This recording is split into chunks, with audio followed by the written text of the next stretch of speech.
We got Zeb. The founders of the future. That's a good one. That was This a good is the one. way. This is the way.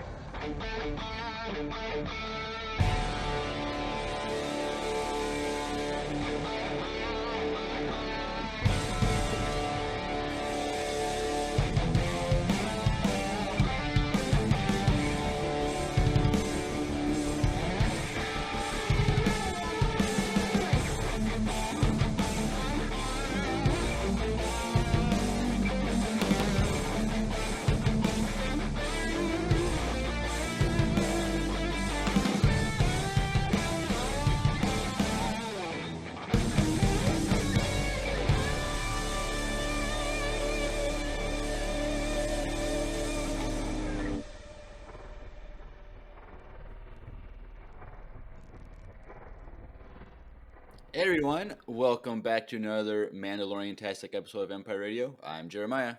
I'm Drew. And we are back with The Mandalorian, Season 3, Episode 5, Chapter 21, The Pirate. And I felt like this title was like the lamest title of the whole season so far. Because like every title has always been like double meaning and significant. This one was like straight to the point. Straight to the point, and it's like there was pirates there, but it wasn't like the pirate. Like we got backstory about a pirate and looked at things from his or her perspective and all that jazz. But true, that's okay. That's fine.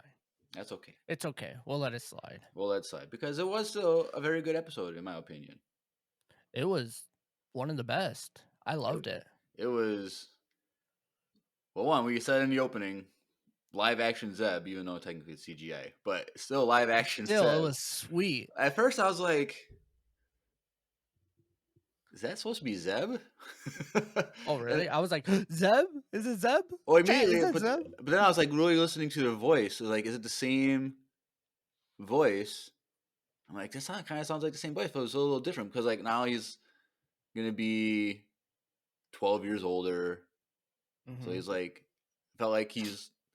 I have to go look at pictures of Zeb from Rebels, but I feel like he's losing his hair. Like he's a little more bald in live action than he was in Rebels. So he's getting smooth, looking at Drew's hairdo and trying to mimic that. Chill, child. Boy's coming hot today, apparently. But it was the same voice actor. Yep. So I did go look in the credits at the end. It said just Zeb. So same guy. Definitely a Zeb. There's no question about it. But this episode was great because I felt like it's another opening I had was I didn't have time, but I wanted to get the Michael Scott soundbite. It's happening. Like, like at the very end, where like everything's coming together now. That would have been cool. But I was like, I don't got time for trying to find that soundbite and edit it and blah blah blah. But I think I'm really now hyped about Bo-Katan and the Armorer's relationship. I'm excited about more Mandalorians coming now that they have their own free space to live and not have to hide. And I'm hyped. I'm excited. I love this episode. I'm trying to like place it in like my favorite episodes. This is definitely up there though. I like the whole series or just for the season? For sure, the season. I don't know about the whole series. As I said, I gotta like watch it again, kind of sit on it. If you guys are listening to this, we're recording way earlier than normal. Yeah. This is a 10 a.m. recording. Like literally almost 12 hours earlier than normal. Yeah, I usually don't watch episodes until like late morning, early afternoon because I get up. I try to sleep in a little bit because it's my day off, and then I go grocery shopping and run errands and stuff, and then I watch Star Wars. And so I had to wake up extra early today because you want to do Bad Batch today also. So I was like, dang it. And then he has to be done by 4:00. I'm like, gosh, dang it. Now I got to wake up early on my day off just so I have time to watch everything. Dude, I was so happy this morning. I made my protein shake this morning. I brewed coffee. I watched The Mandalorian. We did the watch party at 8 a.m. instead of 7 p.m. I had my protein shake. It was like, whew, I'm like, I need to just take Wednesdays off with Jeremiah every Wednesday. Like, this should just be a thing. I'm like, what am I doing with my life? Now you're gonna crash pretty soon. Right after this recording, you're gonna crash because all your high is gonna be over and bad batch breakdown's gonna be I left. need to go edit a bunch of videos and then hopefully maybe I want to try to work out today too at some point before our next recording, but we'll see about that. I need to also work on the house, some clean up a little bit. But yes, so let's just jump into scene by scene. Get this recording done with. But yeah. We're back on Navarro. Kicks off right at Navarro, Mm-hmm. and things are booming because it's Navarro. Things are going great. People are happy. People are doing their shops and they're having fun. We got Quakey and monkey lizards hanging out in trees. Mm-hmm. And High Magistrate Grief Karga is in his office talking with some engineers about building the city and all that jazz. I'm getting hyped for Navarro, dude. Like, this is a place to be in the Empire, or not the Empire, the New Republic. Yeah, the planet's hopping right now. So, and then the protocol droid comes in and says, "Pirates are here, blah, blah, blah.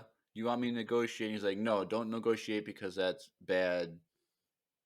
It looks bad. Looks bad. We don't want to be like doing business with pirates just to be safe. Like, we want to be an independent system because we know that they're not.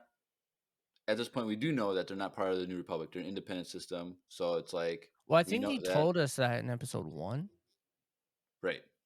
So, or whatever episode that was, because when wherever Mando went back to Navarro. Yeah, I think that was episode 1. I think so.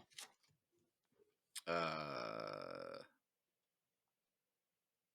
don't know. I can't find my notes. But yes, so like we already knew that. But then he lied. So the Pirate King, Gorian Shard, he gets on a message to whatever, and they're talking. And he's like, Grief Karga's like, we're part of the New Republic now. I just gotta make a phone call and we'll get some help right away. Mm-hmm. And he's like, he knows that that's not true. So, well, and he also said like even people that are in the that are part of the New Republic that is in the Rim, the pirates are still able to. Yeah, because he said even in the Mid Rim they're having problems with the pirates, and it's interesting because the Pirate King also says the Pirate Nation. Mm-hmm. So it's not like it's just a single isolated group of independent pirates that are doing their thing. He says the Pirate Nation, so it's like a bigger network of galaxy-wide. There's a lot of pirates out there, which is interesting. And so we were thinking like, oh, is Hondo going to show up as a pirate? And here's the thing. I don't think Hondo would ever want to be a part of a pirate network. I think he wants to be independent. He wants to run his own shots. He doesn't want to. Well, now a big boss left is destroyed. I don't think he left. I think he's burnt seaweed now. Well, that's what I mean. Like, he's no longer around, so. Well, we didn't see a body. Okay. It's Star Wars. If you don't see a body, it is Star Wars. But we could assume that he's no longer there. But we also know that someone did leave. So there's that. Leave? Yeah, a pirate. One of the pirates escaped. Yes. So Vane, is that his name? Yeah, the one that is. So because of that, we can assume that maybe he's gonna go get more pirates. That is true. So that is a good point. It is possible. So then it's like, what's the big conflict? Because now at the very end of the episode, it's like, oh, we know what the big conflict is. That Gideon is alive, but also.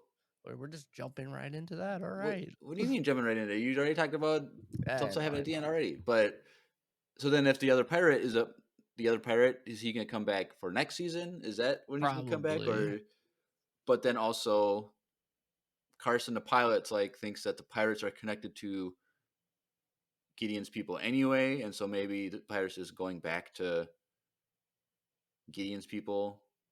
We don't know. Or was he My thing was he just saying that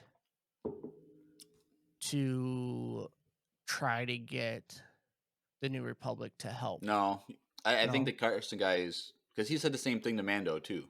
That's true. He did say that to Mando. So I That would be interesting, huh? I'm pretty sure that But I also feel like Hondo wouldn't work with uh the Empire either, or the former Empire. no. So So Hondo, he's too I don't think we're honorable of a getting. pirate to. I don't think we're getting. I don't think we're gonna get Hondo. Sadly, I want Hondo though. Maybe Yeah. we'll get him to save. Maybe he'll go destroy the other pirates when they attack again or something. He comes in as a hired pirate hand. Mm-hmm. That'd be funny. He comes in and saves the day. Yeah. But yes, so the pirates, they start attacking the city with their big giant cruiser thing. I don't think that's a cool ship. I was saying that That's in sad the to watch go. party. It was amazing looking. I like the thing is super sick. Dude, they got to come out with one like a big Like- giant Lego set, like a Oh, they will. 10,000 piece one. Yeah, That'd be cool. they will. It'd be sick if they came out the Black Series ship of it. That would be sick. Right. And so they start attacking the city. Like I said, people are running, Mhm. they're screaming, and they're kind of running away They from. start shooting the city down. Yeah. Kind of sad, actually. Yep. And so that happens, but then it catches to a nice beach scene. And we're on a beach, and it's another beach episode. We get like beach episodes every weekend or every weekend, every week, like Yeah. because the coverts on a beach and all that jazz. So a good beach episode again, but it's at seemingly a pilot bar for the New Republic, kind of like we have the clone bar Mhm. in animation and all that stuff. But we have a pilot bar, all kinds of X-wings in their orange jumpsuits, It looks so cool in there. and yeah, and then their alien music. Like, oh, what did they call it? They had so in the subtitles. It was like aliens singing. I don't remember. It was something alien, something rock music or something. Yeah, it was cool though. It was really sick. But they had a specific name for it. But Mm-hmm. so yeah, I think it was also similar to like we hear like rock music in Jedi Fallen Order. It has like a singer, so it kind of sounded the same as that a little bit. And then I know, which is funny, Zeb, we hear him listen to rock music and Rebels on his headphones one True. episode. And so, but yes, so Carson is at the bar, like counter. And if you pay attention, 3 other people sitting at that bar were Dave Filoni, Deborah Chow, Nuh-uh. and Rick Fimamuyo or whatever. How did his I name is. miss that? Because it's not like directly, they're like in the corner, like on this thing when it's going What towards the Carson. heck? That's so cool. So Was those Dave in his outfit? they were in their jumpsuits Ah, because they they were pilots in season 1. Mm-hmm. Yeah, when yeah. the 3 of them attack that after the prison break thing, like. Yep. So those 3 were just sitting there at the bar. I noticed Deborah Chow right away. Gosh dang it! I'm so mad I missed So that. So that was cool, just seeing them sitting there. That was fun. And I liked that the bar, like it had like a bunch of different variants of the troopers' helmets on the top. Did you catch that? I didn't see that. No. Yeah, see, that's probably why I didn't. You were busy looking at the people, and I was looking at the coolest helmets that they had displayed. Yeah, they had like all the different variants of the troopers' That's helmets interesting. around the bar on top. Like, I wonder if their heads are still in there. No, definitely not. That'd be gross. It's a smelly in there. Why does the bar smell so bad? Well, you look up and there's just heads everywhere. But Right. yeah, I thought that was pretty cool. And then, so the bartender, which it was a species. What species was it? Because I remember it was like a female one because it had long hair. Mm-hmm. Was it an Ugnaught? Yeah, I think so. Because then later on we see an Ugnaught pirate that looked like Queel, but they just like put different makeup on it, like from his prosthetics from. Yeah. But so I think it was an Ugnaught, or was it a Snaggletooth? I can't remember. Maybe. But it was just interesting seeing a different hairstyle, like long female hair. Yeah. Like, And so she's like, "Oh, you got a message for you to summon in." So it sends him like a data card. And like, well, can I use your viewer? Like, it's just like a weird thing in Star Wars that's they're still using floppy disks, and it's like they can't just send They don't all have phones hanging out, like which is weird. But they all have they all have comm links. And so like later on, Grief Karga is like gets on his comm like, "Hey, thanks, Mando. Like, how'd you make a connection? Like, how does that work? Like, maybe he has like a connection to Mando's ship. Like they have each other's phone numbers. Right. But also that's the thing in Marvel that I absolutely hate is like everyone has like earpieces and are just talking like everyone's there. Like I hate that. Yeah. Like it's just easier to write when you don't have to be in view. Well, it makes sense too because it's like they still need to give the audience a conversation. They can't just like I know we can't just watch them fighting each other. I get it, but it's just kind of lame that everyone can talk to anyone at every time. But whatever. So he gets a hollow message from Grief Karga saying, "We're under attack. You said you'd offer help, blah, blah, blah. Navarro is going to fall. The planet will fall. Vampires need your help, blah, blah, blah." And then Zeb walks up to the bar. It's so cool. Oh, I couldn't believe it. I was like, Zeb? And you look great. I have to like sweet. I have to like compare now. Like I gotta put them side by side to see exactly what they look like in comparison. But definitely a better 1-to-1 ratio than the Grand Inquisitor in Kenobi. Oh yeah. I'm like, come on, they could have made. I'm still salty about the Grand Inquisitor's look. Yeah, that's fair. Kenobi. They could have literally just like had him looking like that, and then they could have just like CGI his head. Yeah, but whatever. Either way, it was really cool. I mean, it was definitely CGI. It wasn't that bad though. I feel like I thought it was really good. And the thing is, they spent the money on a CGI face, which is not cheap. And so this shows, I think, Zeb is going to be a face that we see a lot of. I hope so. Which is probably going to happen in Ahsoka. We'll see him in Ahsoka. And we could see him still in this episode, too, because he seems to be, or not this season, because if he's friends with Carson, maybe they're going to go save or help fight. Yeah, maybe he's going to be like, "Oh, my buddy Carson, I'm going to go help him." And he brings him, and Hera go, and Sabine go, and they get the squad back together. They're going to tie all the Mandoverse together. Yeah, so and so it makes sense. I think it would be cool, too, if that other show, what's that show that's supposed to come out? The pilot show? Are they still doing that show? Oh, the Rangers of the Republic? Yeah. That got canceled. Oh, never mind. After What's-Her-Face got fired, Cara Dune. Maybe like that was the goal with that, with Zeb. Well, they could use him. They could use him as the lead on that. I wouldn't mind. That would have been sick. Him and Carson leading the way. That would be fun. But here's the thing. I don't even remember anything Zeb said. I watched the episode twice. And I was just looking at his face the whole time, listening to his like I didn't hear a word. Pretty much just said that like, they're not gonna go help them because they're not part of the New Republic, but you can go try.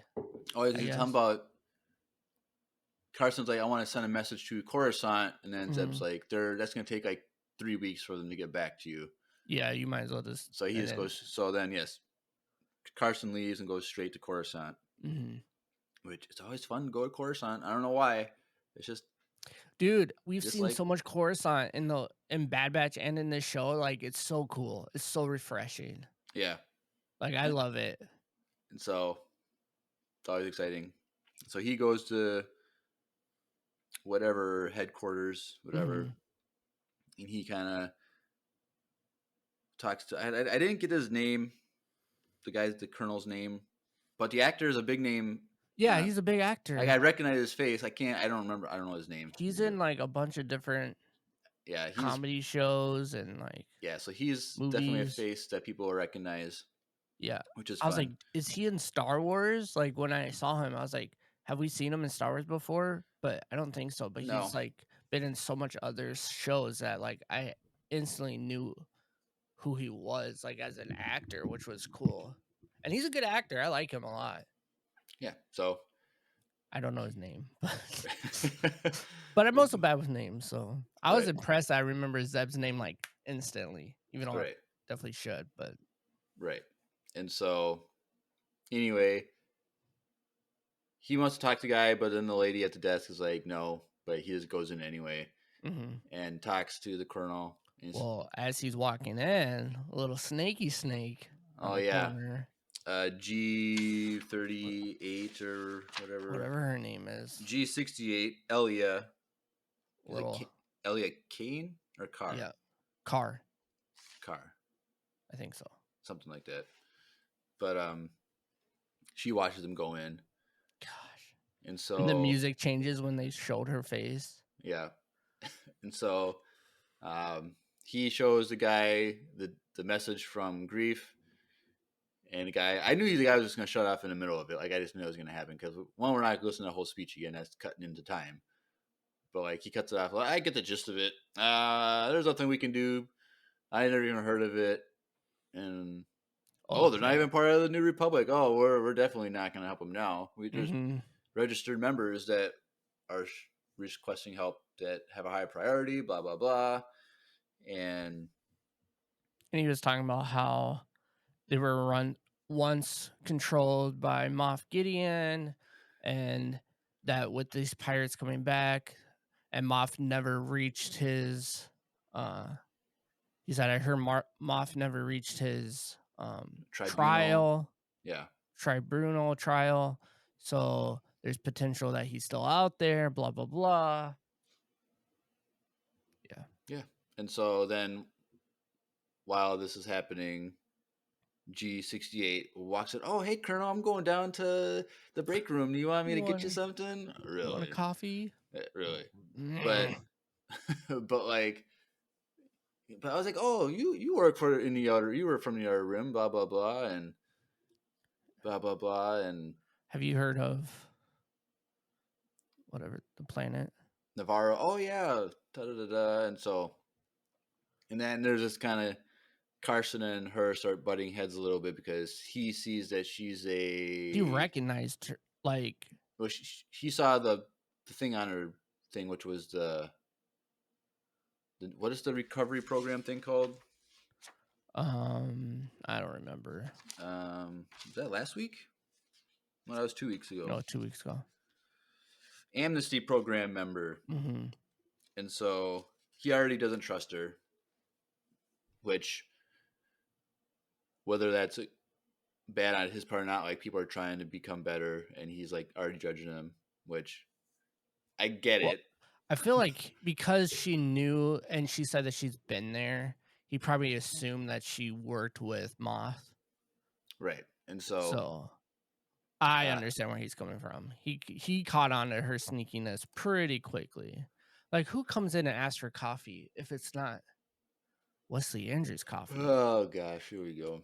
You know what I mean? Like, if you're going to go in there and be like, hey, you want some Wesley? That's what I would have done. It would have been a little less sneaky because everyone wants some Wesley, right? That's what I hear. So if you like coffee or tea. True. Here's a message from Wesley Andrews, Coffee and Tea. Hey everyone, Andrew here. I'm pleased to tell you that the sponsor of today's episode is Wesley Andrews Coffee and Tea. If you don't know anything about Wesley Andrews, you definitely should. They're an award-winning coffee roaster and shop in Minneapolis, Minnesota, and they make fantastic coffee. The awesome thing is that whether you live in the Twin Cities or not, you can get their coffee beans delivered straight to your door by ordering them online. They even have a subscription service that ensures you never run out of amazing coffee. If you've been looking for some new coffee to try or a way to elevate your normal coffee routine, now's your chance. Head over to wesleyandrews.cc, use the code EMPIRERADIO, that's with a capital E and a capital R with no space at checkout, to get 15% off your first purchase of any bags of coffee or a coffee subscription. I can't think of a better deal. Get 15% off some great coffee, support a small business, and support your favorite Star Wars podcast. In the words of Emperor Palpatine, do it.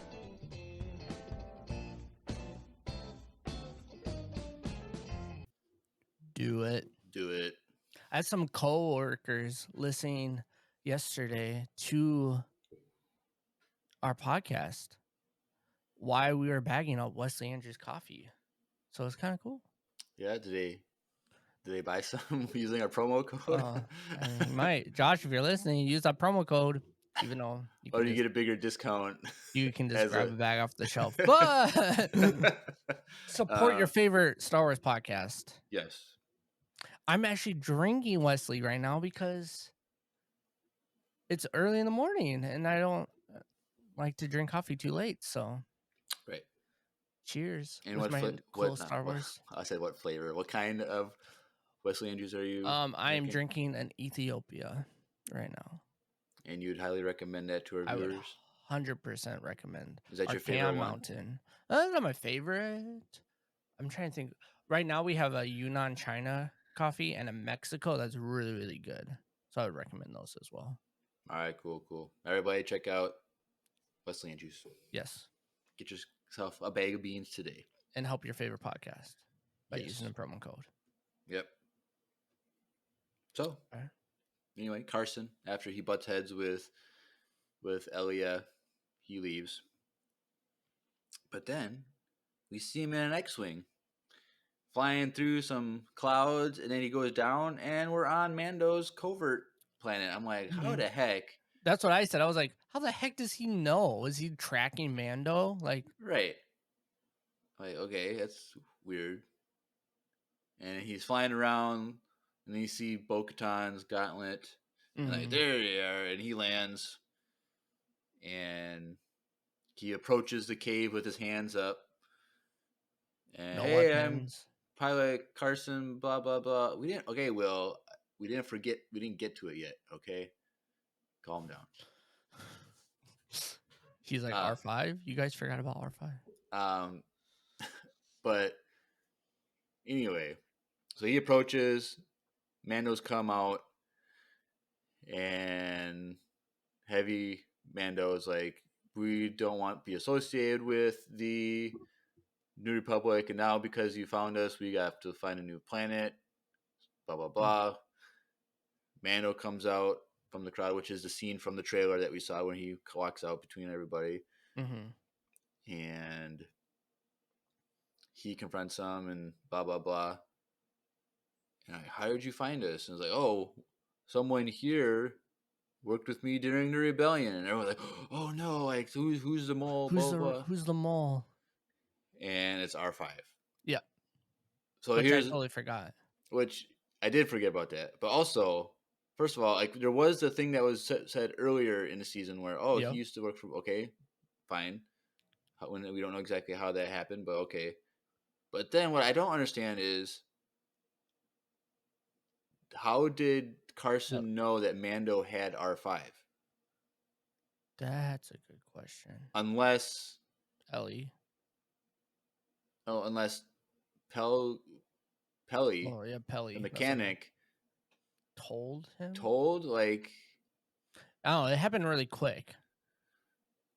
so, like, I don't know how that happened, how that all. Maybe he was just like thinking, and last time he saw Mando was above Tatooine. So then he was thinking about, where can I find Mando? Because that was his. So then he was like maybe looking, and then he saw that R5 was off world, not on Tatooine anymore. So then maybe he's like, let me see if maybe R5 is with Mando. Right, unless R5 was just simply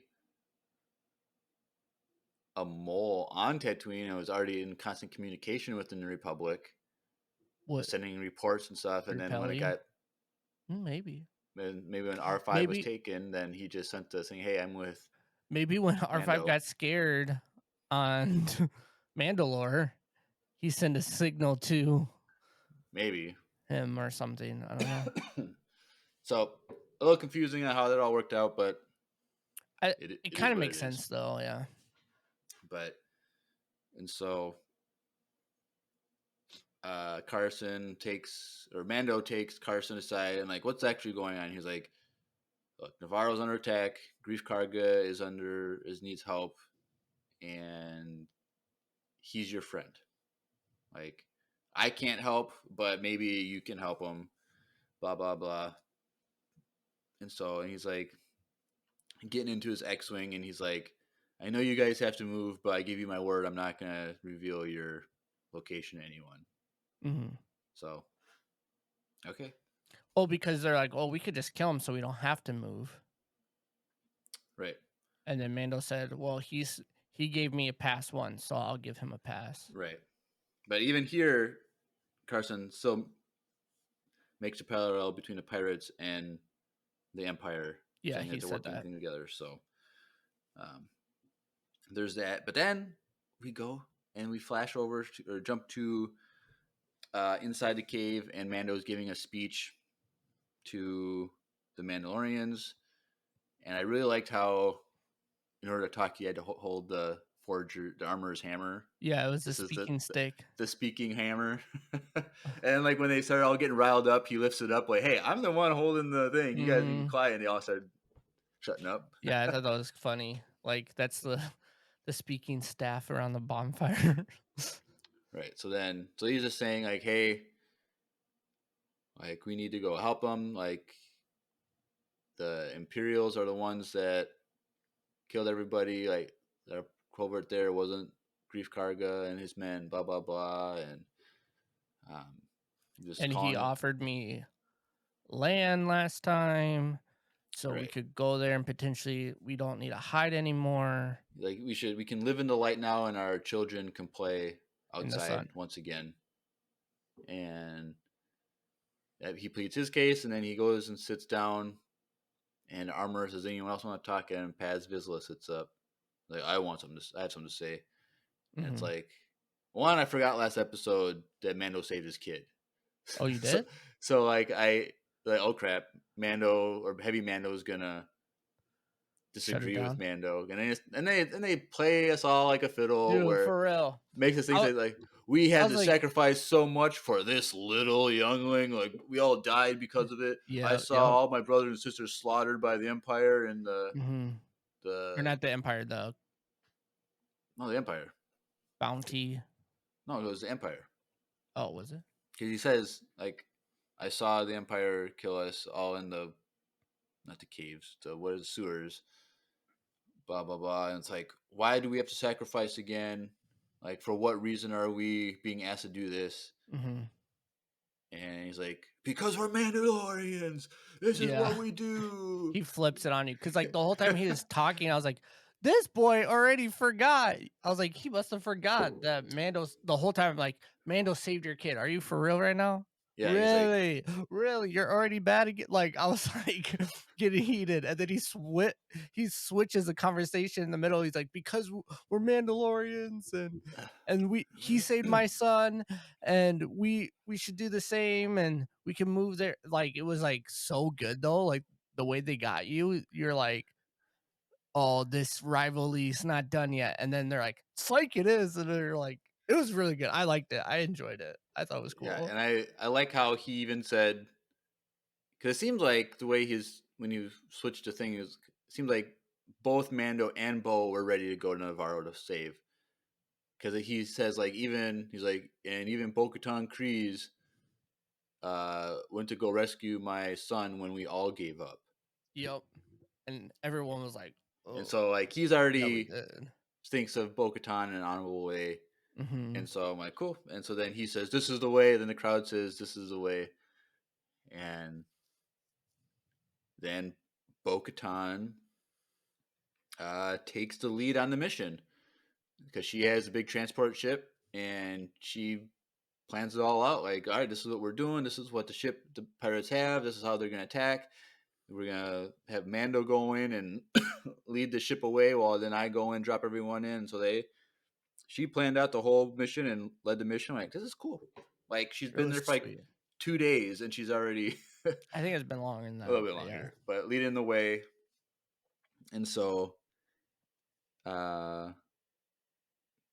it was just cool watching her lead and then having like the armor there listening and And Paz Heavy listening Mando in there, and and then so Boba's like, or not Boba, Boba. I wish. And like Mando's like in his ship, and they're still doing the plans, and you can see it overhead. It's like it was really cool. Yeah. The whole thing was really well done, I thought. Yeah. And so then we go to Navarro and the pirates, they took over the town. They're all getting drunk and they're all The town looks destroyed. destroyed. Yeah, destroyed. Straight up. And then that nice old guy wanted to bring the pirates some treats. Like, here's some treats. Here's some food. I'm And already they just surrendered. knock it down and push him around. I'm like, come on, he was giving you Yeah. some treats. Like, it's not nice. But they're pirates. I guess that's what pirates do, unfortunately. Mhm. So if you're a pirate out there, stop. Yeah. But There is pirates out there. there are. But Mando comes in, flying in, and it gets on the radar and starts. He came in and then I think he shot the ship a couple times, and they started. I deploy their attack ships. I forget what they call them. Squibs. Is that what they call them? Squibs Yeah, I or think something so, like yeah. that. So they start going. And It was cool because they're stored like on top of the ship. Yeah. It was really cool. Like the design of that ship made you feel like you were actually watching like a pirate ship in water almost. Like it was really cool. It was cool. I like it. Like we said, that ship's really cool. Unfortunately, in a few minutes, it's not that cool. R.I.P. It's on fire. But yeah. So they deploy the ships and they start chasing Mando, and he's trying to take him out. And Karga sees him and goes, "Hey, Karga, or Mando, thanks." Blah blah blah. And he's like, "I don't know what you're gonna do. You're outnumbered 10-1." And then Mando, you don't hear him say anything. Then he leads two ships to crash into each other and explode. And he's like, "I like those odds." Yeah, it was so Dude, cool. I like that line so much. And then like you're like in perspective of that ship, and then all of a sudden Mando like goes up, and then you see another ship and they crash. Like the camera angles too of it was so well done. I was like, dude, this is so cool. The whole flying scene, like this whole season, we've been getting all these ship scenes, and they're so good. And it's just like we went so long in live action Star Wars that we haven't seen a lot of like ship fights and we've seen 3 really good ones already in this show. Yeah, or like probably more than 3. We saw the one in the asteroid field. We saw the one on Bo-Katan's castle. We saw the dragon chase. You know, it's just different, but still a chase scene, fight scene. And then we got this. So it's cool. Yeah. So anyway, Mando starts to lead the little ships away from the main ship, and Bo-Katan goes in with her gauntlet, drops the first wave of Mandalorians in. So they drop down and they just start taking out pirates. But then they're going along, and then the quaking monkey lizards point like, "This is the way over here. Like, watch out." And the Mando's like, "There might be an ambush coming up," and so they kind of like go to the sides, but then they get pinned down. And I'm like, obviously this isn't hopeless. Like something's gonna happen where I was like, y'all can fly. Just fly out of there. Like they're boxed in. They're like, we're boxed in. I'm like, can't you guys just fly? But I guess whatever. I mean, there's a big target when you go in the air. Right. And so I was like, okay, well, how are they gonna get out of this? Something's gonna happen where they can get out of it. And Heavy Mando drops in and just starts taking out everybody with this heavy machine gun. I'm like, this is awesome, cool. And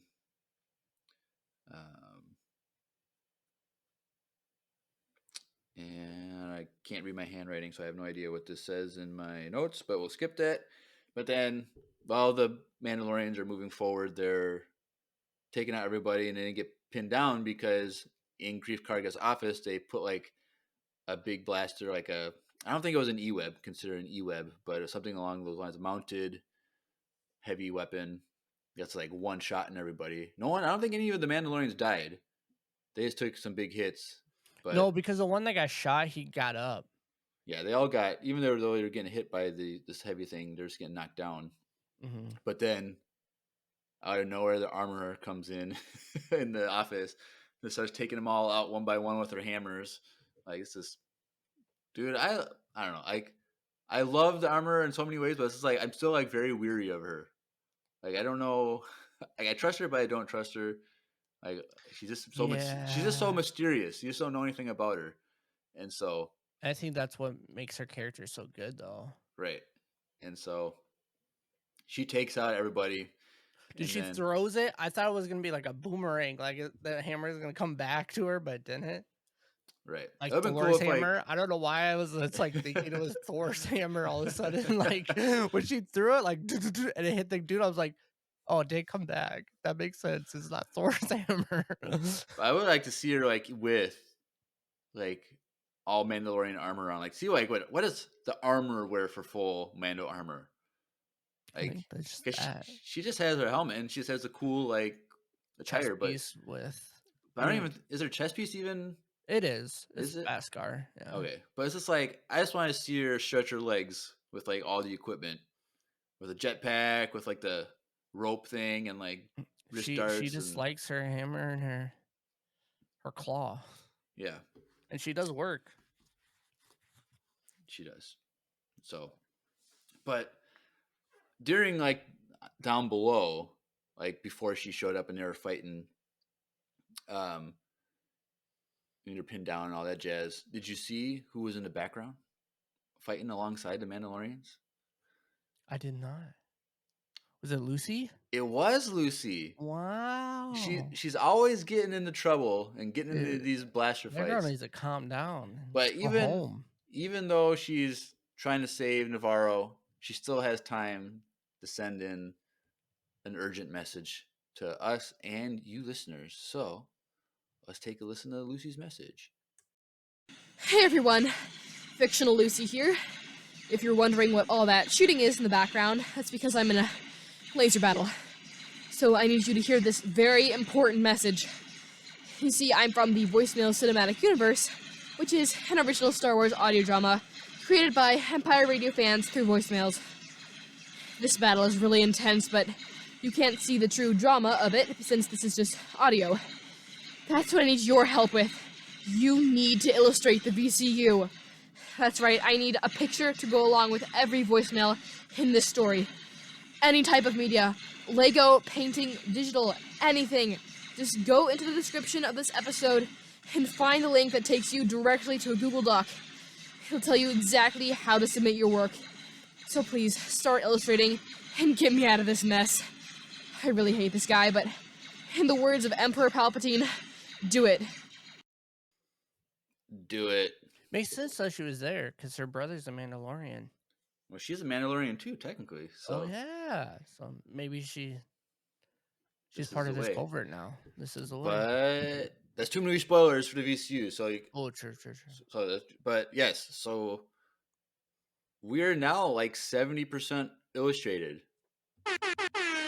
So thanks to Dazdor, our good and faithful Canadian Lego stop motion artist that we have in the Discord. He's been pushing out a ton of these. He sent me 4 last night. I haven't had a chance to.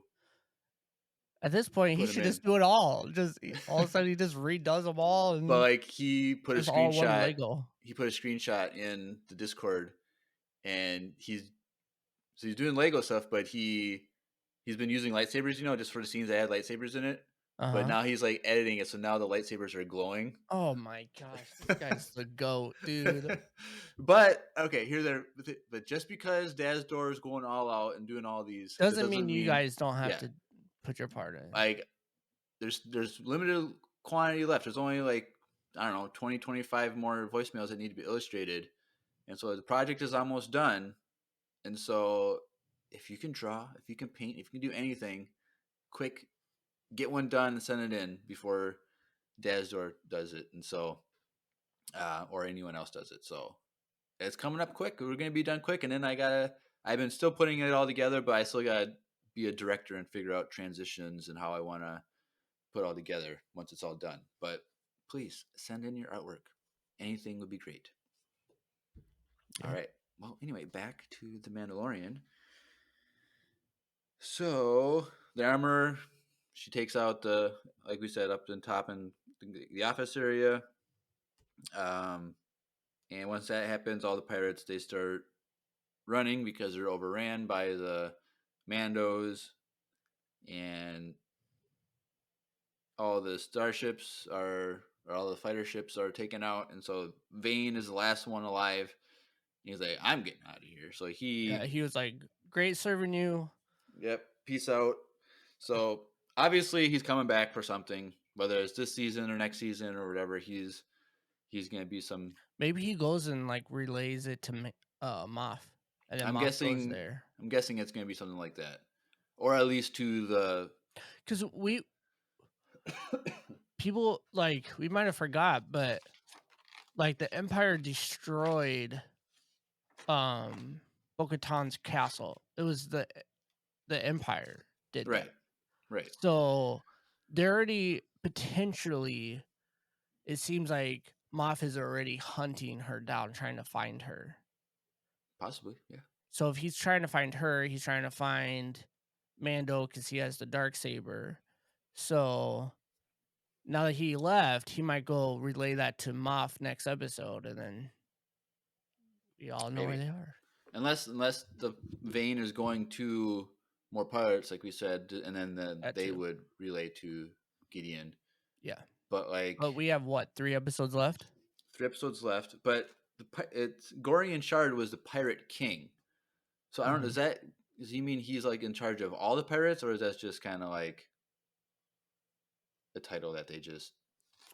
I think it might be a title. I feel like if he is like the lead of everyone, he wouldn't have been taken out so easily. Obviously, Mando and Bo-Katan are the goats, but like, yeah, I have a feeling that he wasn't the actual leader of the pirate nation. He might have been, but if they're being spread out all throughout the galaxy, there's definitely people that have ships similar to his, or as big as his, or even bigger than his. So, and the Empire, like if they're actually Empire, yeah. So, who knows? We'll find out eventually. But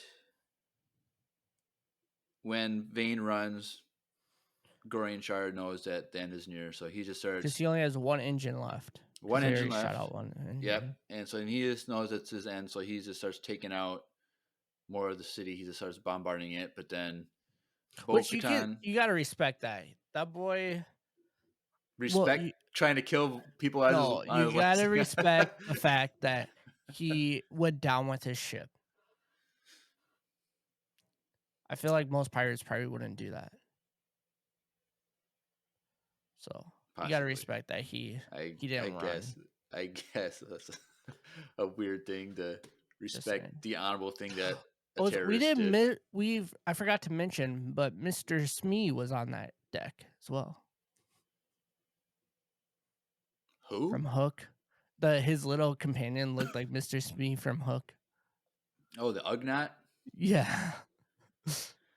I don't know. I'd have to see. And then they had a full on, what's it called? A wild boar. Yeah, like a freaking. Which was in that first episode with him, but like. Pumbaa was in there. It was just hanging out. It was weird seeing that wild African boar. But yes, so he starts shooting down the city, up to city more as the last thing out, and then Bo-Katan comes in, takes out his ships, and then he crashes off in the distance behind the city. Yeah, it's a big explosion.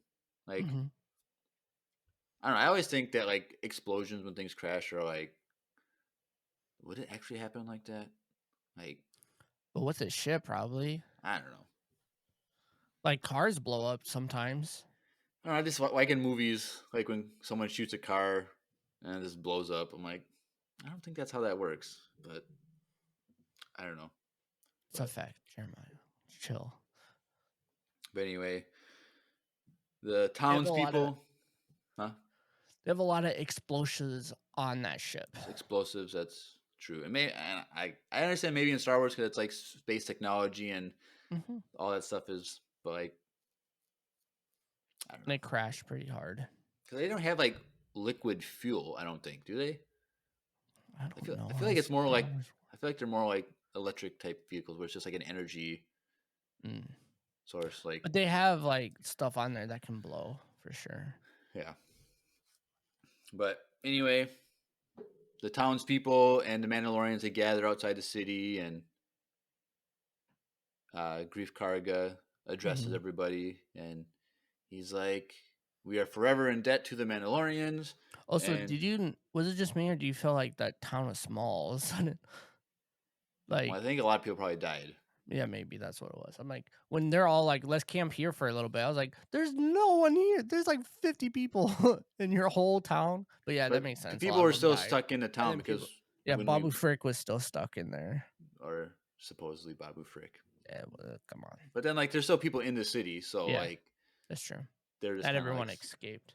But he's like, we're forever in the debt of the Mandalorians, and we've been on opposite sides of the fight, but that's in the past now. Like we can have be allies, we can have a partnership, and the Mandalorians can live. And he gives from this spot to this spot out in the lava flats, like it's your land to have. So I'm guessing it's a pretty large area, because if you're Mhm. trying to rehome an entire nation, like planet's worth of nation, it's a big area. So it has to be cool seeing the Mandalorians there, set up camp and build up there. But at the end of the speech, Paz Vizsla goes up to Bo-Katan and says, "The armorer would like to speak with you." I'm like, "Uh-oh, what's going on now?" So Bo-Katan is brought down to the forge from season 1, down in the sewers, and so Paz brings her there, and then he leaves. And the armorer's like, "This is a forge," and it reminds me of the Great Forge on Mandalore, which I was a part of, and there'd be 100 armorers clanging away, and like both are still forges, but like she's just kind of reminiscing of the past because she's like, I've been to the Great Forge, and then she's like, I always thought that the Mythosaur was a myth, like I was just a story, but you said you actually saw it, and she asks Bo-Katan to take her helmet off. Mm-hmm. And at first I was like, is she doing this so that she's It's a no trap. longer she's no longer a Mandalorian? Yeah, that's what I was Like, thinking. what Like, is? it's a trap. She's trying to get rid of her. No, don't do it. But like, I wonder because then she's like, "Do you respect my station?" Which Mhm. I don't know exactly what, Do you respect like my my leadership? position, like Yeah. leadership, like whatever, or a station like this is like my office because this is like where I worked. Like, No, because she takes it down later. It's like she's walks out with it off. So I think it's supposed no, to I'm saying, represent like oh right, but this is before we know what her plan is. So like, I yeah. didn't know what was going on, but like, I wonder if someone who's above you in leadership, like the armorer, if she can tell someone to take their helmet off and they can take it off and then put it back on, and it's still like they didn't become an apostate. Like, is that acceptable when it's you're told to do it by someone of a certain rank? Maybe because at some point you grow out of that helmet as younglings. Well, they can just get a new one and go and change in the The bathroom. corner. Like, Yeah, that's true. That's fair.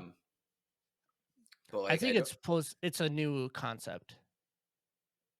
maybe, but I don't know. I still wish we could get like a written down Yeah, Jeremiah, because that's how creed. you are. You like I want to know what they say. you want to Same, know same with the exactly. Jedi Code. We don't know what the Jedi Code is, but they always refer to the Jedi Code. You want it exactly written, Just the give me a. wording. Just give I me. think it was just her wording, like her way of saying her leadership.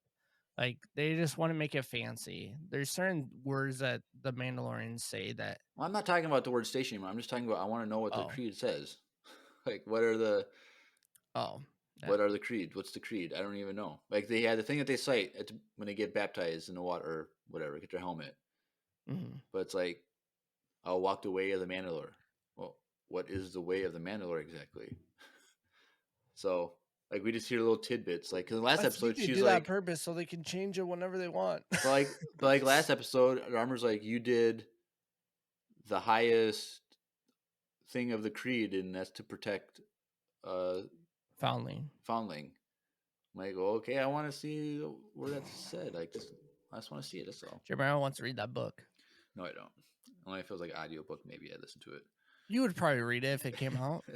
You know you would. You were like, all right, I want to dive into Okay, if this. it came out, if the creed is like literally like a Bible length of stuff, I'm like, gosh dang, that's so long. You would still read it though. But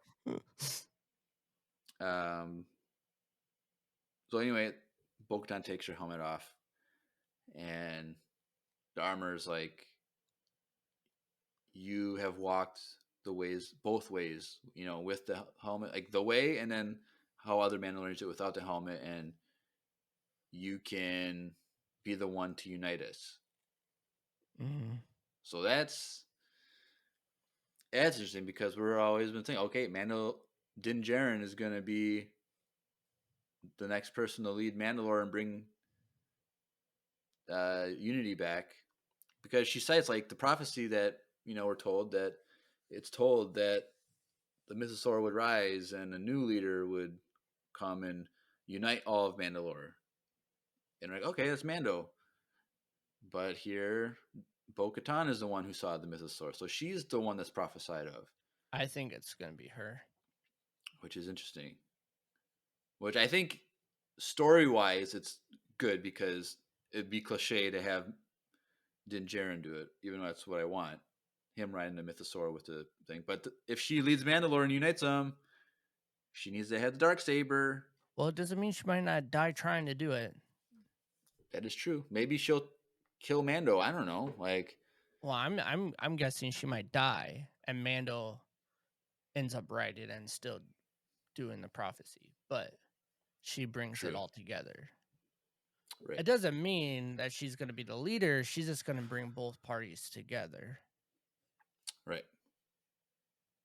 So, so then it cuts back outside, and Bo-Katan and Armor are walking side by side, and Bo-Katan does not have her helmet on, and all the Mandos are freaking out. I really like that she was so hesitant to take it off because she felt like this is her new place. Like she fully went in.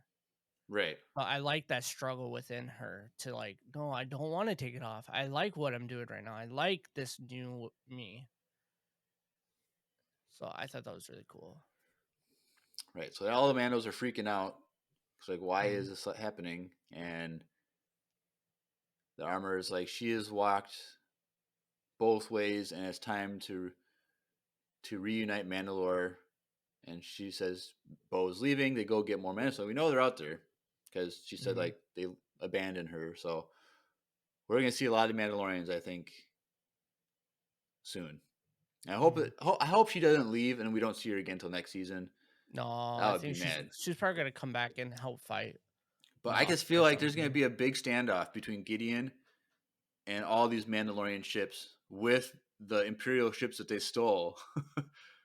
So like people on Navarro or whoever, they're getting attacked by pirates and the Gideon ships, and they're getting overwhelmed. And then these new Imperial ships show up, and they think it's even worse. But then it's actually Bo-Katan leading, so it'd be cool. And so Paz Vizsla was really nervous, like not knowing what to think. But then Mando nods to Mike. It's okay. Like, this is a good thing that Dharma is doing this and Bo is doing this. And then, do they say this is the way in that moment? I can't remember. But didn't Dharma say and take back Mandalore? Yeah, it says it's time to take back Mandalore. Yeah. So, which they can't really take it back because it's like no one's there. No one's there. So I was like, hey, we're gonna go back to Mandalore. Yeah, so, I think in order to do that, it's like everyone needs to be one. Yeah, and it's overrun by those those orc-looking guys, and then other scavengers and stuff. So definitely, it's not just an easy. Because to retake it, they still have to rebuild it. They have to So rebuild it, and nothing's that thing there. needs to be built. So My question is, do you think part of this bringing more back is gonna do with anything with Boba? I don't know. Like, if there's a season 2 of the Book of Boba, does he get overran and decides to leave Tatooine and actually be a Mandalorian? I don't know. I don't think Boba's gonna give up on Tatooine. I think Probably not. that he might, leave to go help Din Djarin and all them Mhm. with stuff, but I don't think he's gonna stop being leader of Yeah. the things. Because But also at this point, we see the trailer is done. We've seen everything in the trailer. did you look at the trailer again today? I have not. Am I missing something? I don't know. I No, I don't. Because we saw I don't that one wanna I don't scene. wanna look because I don't want I to get don't. spoiled. I don't. I'm pretty sure it's done because like last thing we saw was the Mandalorians jumping on Navarro, fighting, Yeah. and we seen that, and then we saw them walking out. Will in the chat, go watch the trailer and see if we missed anything. Risk He's- yourself as He's spoilers. at work right now on his Hey, listening he's to at us. home. Go do I'm that. pretty sure Will is not able to do that now. But anyway, the screen goes to black, and I was ready for boom, and then the credits. Mm-hmm. But it goes to another scene. It was almost like a post-credit scene, like feel. Kind of, yeah. And normally I wait till I go through the whole credits just to make sure I didn't do that today. So hopefully I didn't miss a post-credit scene, but I highly doubt they would do that. But it's Carson, our boy Carson, flying his X-Wing, and he's just coasting along, and something goes off on his scanner, and he finds a destroyed Lambda class ship, and okay, here it goes. He mentioned The music is he changing. mentioned Moff Gideon earlier. And the recap, there was Moff Gideon stuff, and I'm like, okay, what's going on here? Like, what's going on? So he sends a probe droid to go in and scan everything, and like, oh, this is they said it was a New Republic prisoner transport. So it's like they just repurposed the Lambda ships as like a prisoner transport. I'm like, all right, this is definitely where Gideon was. So he goes and it's like, oh, was there like he radios in, was there like an attack or anything out here recently? And he's like, something was like, well, it's classified. And so they don't have access to it. So that's when he sends in the thing to scan things. And like, oh, they figured out this is the transport that Moff Gideon was on. And he's like, I knew it. He never made it to trial. And it's like, he was clearly taken. This is an extraction. This wasn't an attack, specifically just to attack. And so, because he scans it, and they have the New Republic officers in their bodies, but his body was gone. So he's scanning it again for like signs, a second time for signs of like who the attackers were, and something was like, what was that? And so it goes back and zoom in, rescan this area, and a shard flickers in the scan. He's like, holy crap, it's Mandalorian steel, it's Beskar. And the guy in the radio is like, are you saying that the Mandalorians took Moff Gideon? And that's the end of the episode. Yeah, and I'm like, what does so that mean? Here's what I said in the Discord when I saw that. So I think we're being misled on that because we knew Gideon and his people had Beskar in their possession. Oh, yeah. That's how Mando got all of his Beskar from. So I think it's just Gideon's peoples. I'm saying the Gideon's group, whoever broke in, they had Beskar. They were wearing Beskar and using Beskar. And just in the attack. I think so too. I think it could have also been a way to make it so that the New Republic starts attacking the Mandalorians. No, I don't think it was set up to be. I think it was just they just were wearing Beskar armor that they built themselves, and maybe had weapons made with Beskar. And during the attack, a shard came off. So like, I don't think it's meant to be misleading from within the universe. I think the writers are misleading us to think that's Mandalorians, but it's not. It's just Gideon's people. Mhm. So I'm guessing it's like a small squad of elite soldiers that he had that had the Beskar armor and maybe Beskar weapons that aren't supposed to be made. And so True. it would Like a be interesting. spear or something. Maybe. You never know. Something to cut the hole. Yeah. So that's the end of the episode. Yeah. Do you have? We didn't. Do we have any? We didn't read the Spotify Oh gosh, damn it, Q&A. Drew. What was that? I don't even remember. I remember we had quite a few responses. Now I gotta look it up. Because we do the Spotify Q&A, and I wonder what, because we didn't know what to predict last episode. So I'm at episode 4. So that's the wrong one. Oh, my question. Dang it. Sorry. Technical difficulties. My question was, do you think Bo-Katan actually saw a mythosaur, or did the living waters give that's her a vision? We got 11 responses. Ooh, wow. Someone named Nils T-Wart, I think, says, nah, it was the actual mythosaur. The story will be much better if it was not just a vision. True. Facts. John says, I hope she saw it. Two-Stroke Farmer says, no, it was no spice dream. Garrett says, in season 1, episode 1, Queel said, your ancestors rode the great mythosaur. Surely you can ride this young foal. And he said he at least seemed to believe the mythosaurs were real. Is this major foreshadowing? Probably. Jonathan says it was actually there, but I don't think their armor think it is. What if Jar Jar sent the ship from Naboo? Yeah, okay.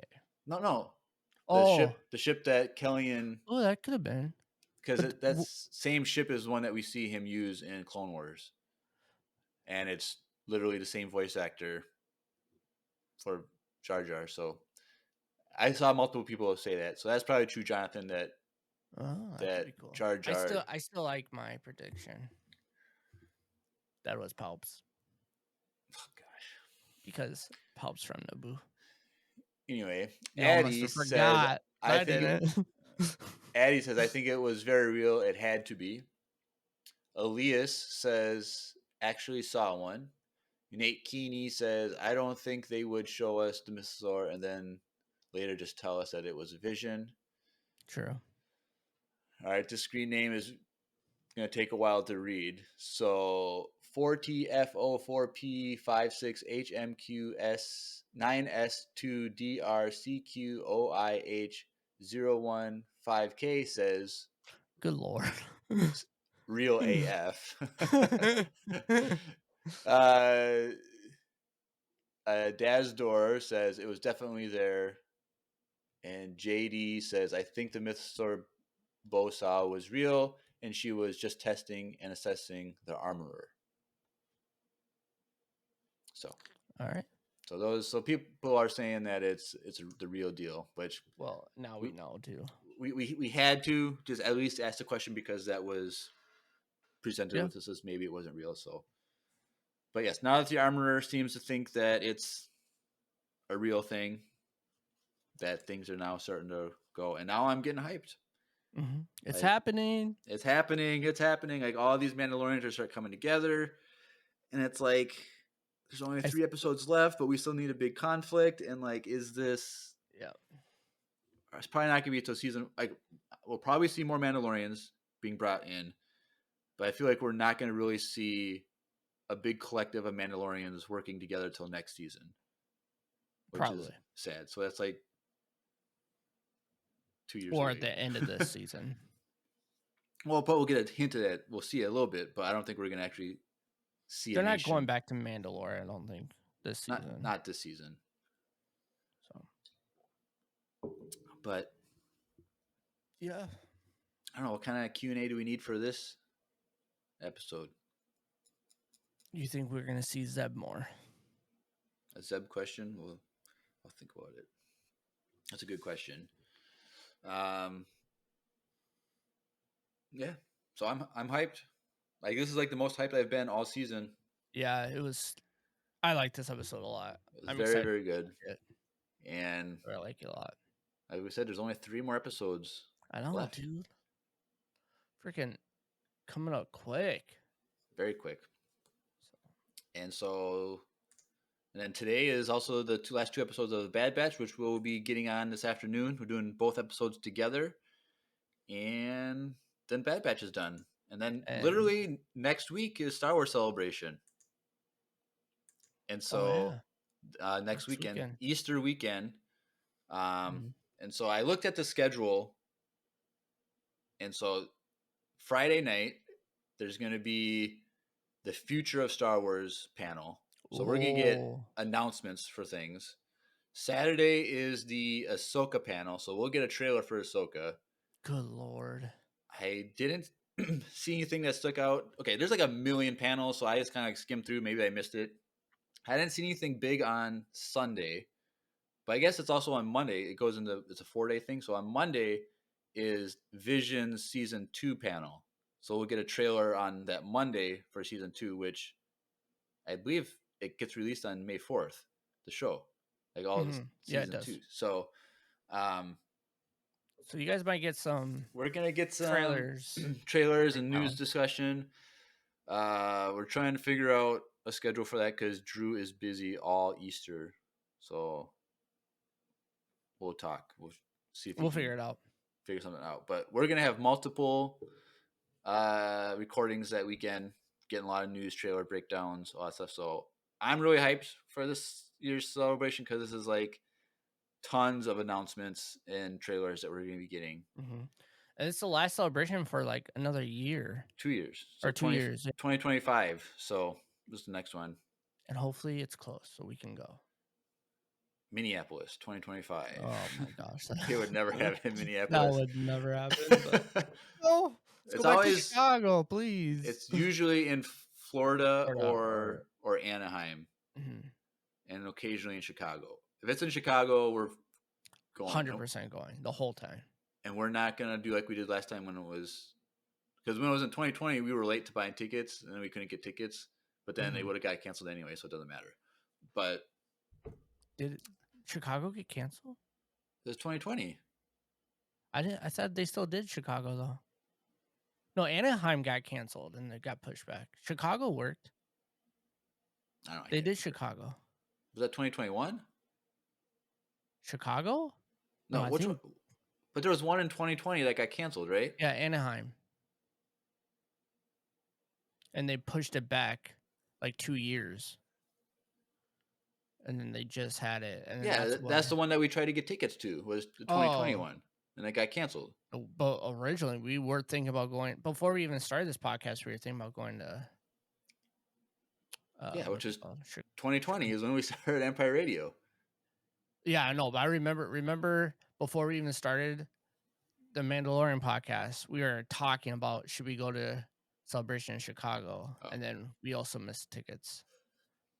But we're going. We're gonna go to this next one. If it's in the U.S., we're going. Oh, if it's in Chicago, we're going. I don't know. We gotta figure out. I'm going. I don't know. I'm gonna save up all my monies. I'm going because we got 2 years. We got time to plan. They're gonna announce it next weekend where it's gonna be.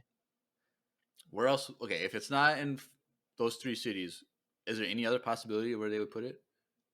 If it's not in the U.S., if it's not in those 3 cities, Anaheim, Chicago, or Tampa, in the United States, I don't think they've ever done anywhere else in the U.S. Like, would they do it like in Texas? Maybe Texas, like Dallas or Houston or Austin or something. Maybe Austin, because those are big cities. Maybe Vegas. Dude, I would not want to go to Vegas. I wouldn't want to either.